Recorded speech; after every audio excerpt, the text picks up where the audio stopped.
Green revolution అనేది తీసుకొచ్చింది.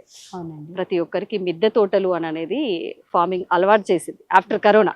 అవును. ఇంకా ప్రజల్లో కూడా చాలా అవగాహన పెరిగింది. ఉమ్. అసలు మ్యామ్ కొంతమందికి ఇంకా తెలియదు అసలు ఈ హార్టికల్చర్ అంటే ఏంటి, అర్బన్ ఫార్మింగ్ అంటే ఏంటి అనేది మీ మాటల్లో మా ప్రేక్షకులకు.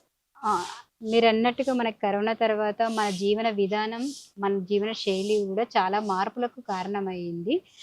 ముందుగా మీరు అడిగినట్టుగా హార్టికల్చర్ అంటే కూడా ఆ, ఏదో కాదండి, మన దైనందిన జీవితంలో భాగమైనటువంటి పూలు, పండ్లు, కూరగాయలు, అదేవిధంగా హెర్బల్స్ అంటే కొన్ని రకాలైనటువంటి ఔషధ మొక్కలు, మెడిసిన్స్, మెడిసినల్ ప్లాంట్స్, వీటన్నిటిని కూడా మనం హార్టికల్చర్ కింద కన్సిడర్ చేస్తాము.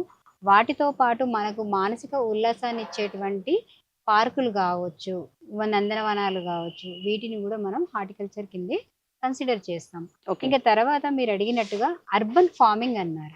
మనకి వ్యవసాయము అనేది పల్లెటూర్లలో అని అందరికీ తెలిసిన విషయం. కానీ ఆ పల్లెటూర్లను కూడా మనం పట్టణాలలో ఇంట్రడ్యూస్ చేయడానికే ఒక సులభమైన మార్గం మన అర్బన్ ఫార్మింగ్. ఓకే. ఈ అర్బన్ ఫార్మింగ్ లో మనం ఒక మొక్క అని కాదు, అన్ని రకాలైనటువంటి మొక్కల పెంపకం చేసుకోవచ్చు. మన నిత్య జీవితానికి అవసరమైనటువంటి వేరే ఈ మధ్యకాలంలో మీరు చూసుకున్నట్లయితే పుట్టగొడుగుల పెంపకం